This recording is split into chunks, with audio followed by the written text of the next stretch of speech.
Ang ngalan ko ay Lacan Leo. Tawagin niyo akong guro dahil may tuturo ako sa inyo. Isa ka ba sa mga lalaking lalampa-lampa, mga nilalambot at walang mga enerhiya na ang nais na lang ay humilata maghapon at tumitig sa screen ng cellphone?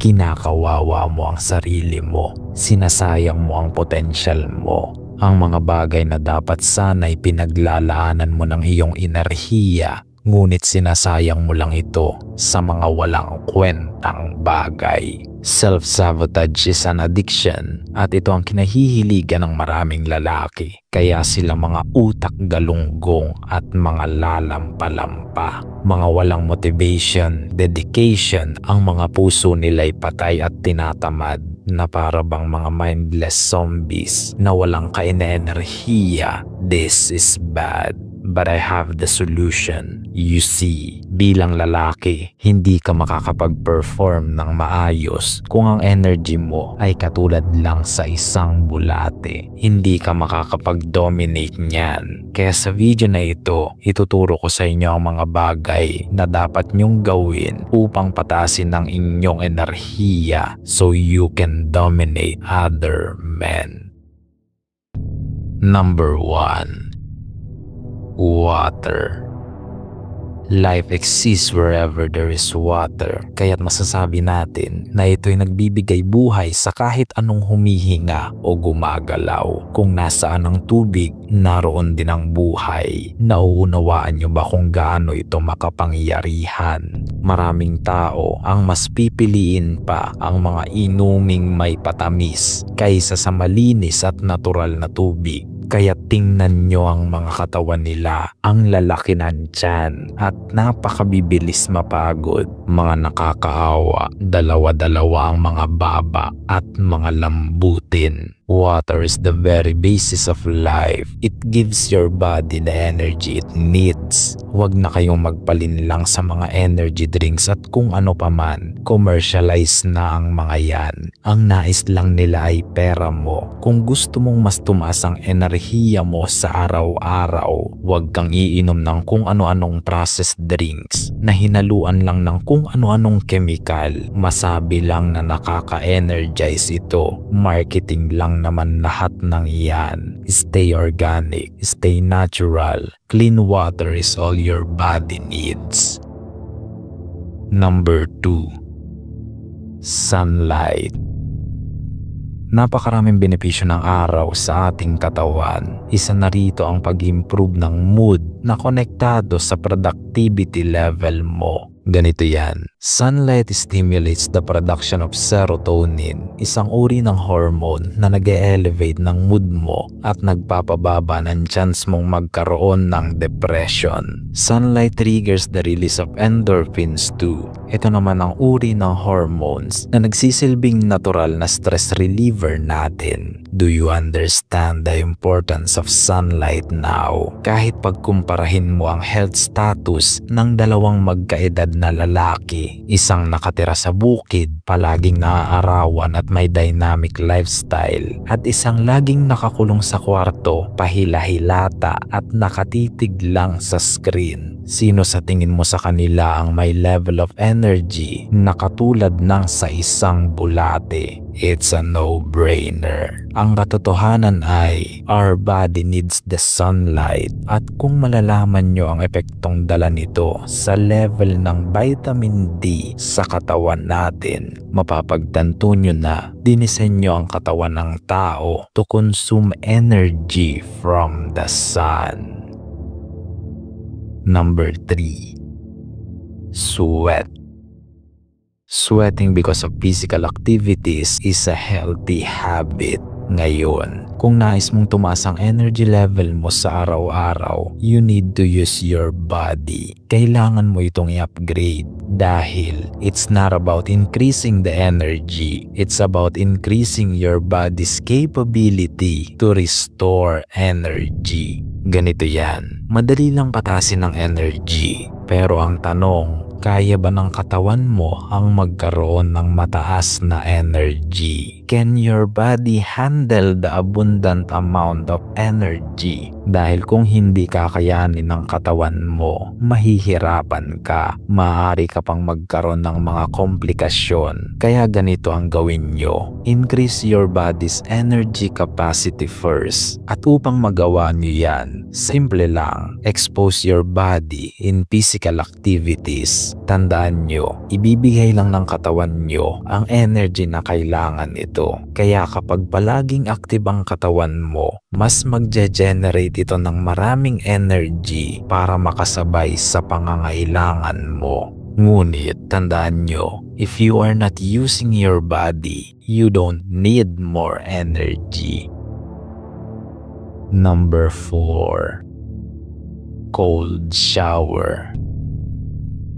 Gasgas na ang isang ito, ngunit ipapaliwanag ko sa inyo kung bakit effective ito sa pagpapataas ng energy nyo. Napakaraming scientific studies na sumusuporta kung bakit nakakapagpataas ng energy level ang cold shower. You see, cold shower increases blood circulation and alertness. Ang malamig na tubig ay may electrical impulses effect sa ating utak. Ito yung effect na parang gumigising sa katawan natin. Ngayon, ganito ang gawin nyo. Kung gusto mong maging productive ang araw mo, mag-ice bath ka sa umaga. Lagyan mo ng yelo ang tubig na ipangliligo mo. Don't be scared. You are a man. It's just ice. Kung hindi ka naniniwala sa akin, try it yourself. At tingnan mo ang epekto sa'yo. I already tried it and it's worth it. It boosts your mood, focus, and productivity level. Dahil yan sa energy increase na binibigay ng cold shower sa katawan mo. Number 5. Avoid caffeine.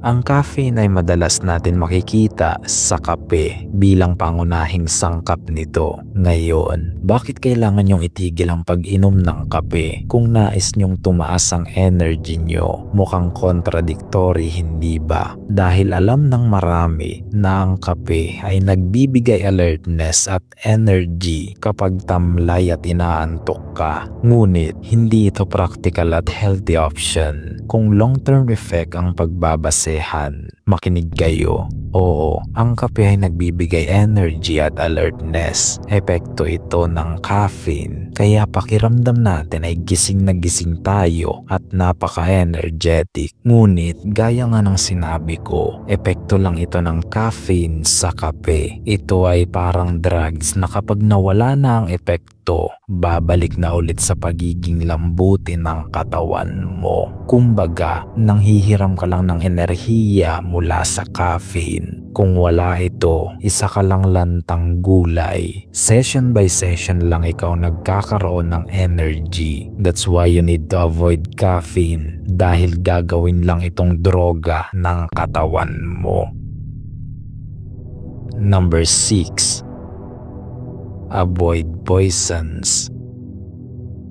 Kung ang nais mo ay pataasin ng energy level mo, you need to avoid poisons. Poisons na sumisira sa metabolic system ng iyong katawan. You see, our body can only consume so much poisons until it gets overloaded, hanggang sa hindi na ito mag-function. Sa panahon kasi ngayon, hindi mo na halos masasabi kung lason ba ang kinakain mo o hindi. Hindi mo alam na kumakain ka na pala ng pinulbos na insekto, abo ng mga nabubulok na hayop, dumi ng hayop, at kung ano-ano pang sangkap na hindi mo alam kung saan ginawa. Ngunit dahil masarap, hindi ka na nababahalang ipasok ito sa katawan mo. Tapos magrereklamo ka na lagi kang tinatamad, na para bang lagi kang nilalambot. Ang daming masakit sa katawan mo na hindi mo maipaliwanag kung saan nanggagaling. Ngunit ang hindi mo alam, you are consuming poisons from the drinks and the food you eat. Laganap na ang mga highly processed foods and drinks na puno ng mga nakakalasong kemikal. Kung pakiramdam mo may mali sa katawan mo, try to check the liquid you drink and the food you eat. Number 7. fasting. Ito ay isa sa mga personal kong ginagawa at sa tagal ko ng ginagawa ito, I highly recommend this to every man na gustong i-improve ang overall health nila. Fasting is the key for a healthy body.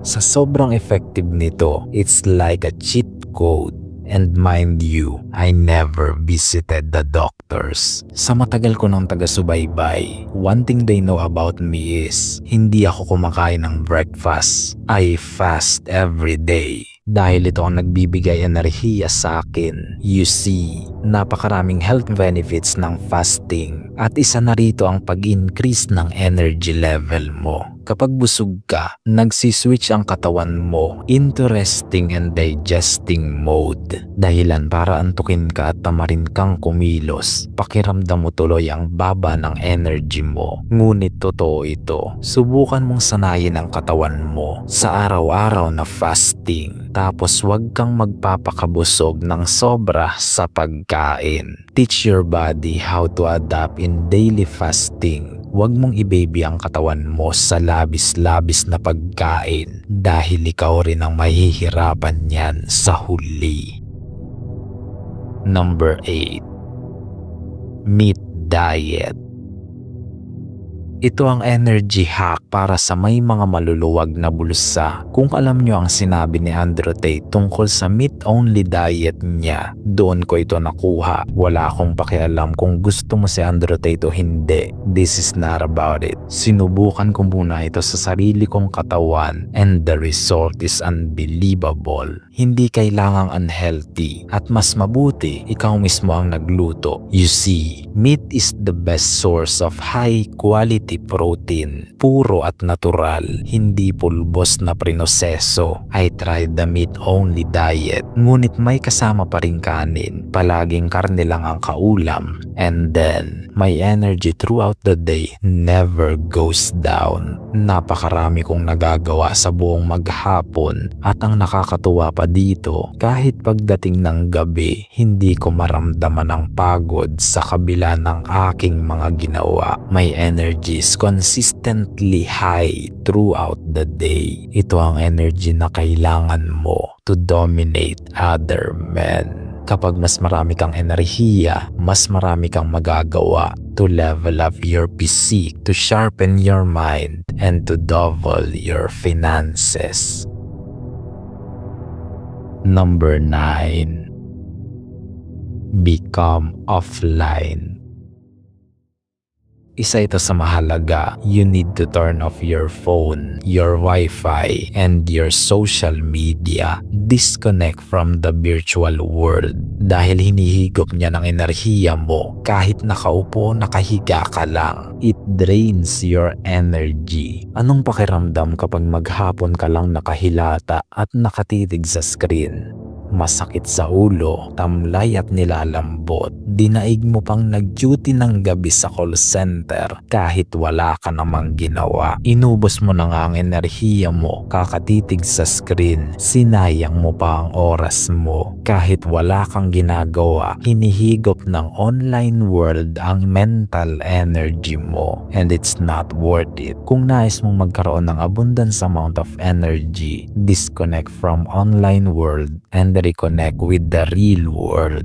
Maglakad ka sa lupa nang walang sapin ng paa, magtampisaw sa dagat o ilog, lumanghap ka ng sariwang hangin. Feel the nature. Dahil sa ganitong paraan, your body heals from the stress and burnouts and refreshes your energy. Number 10. Sleep.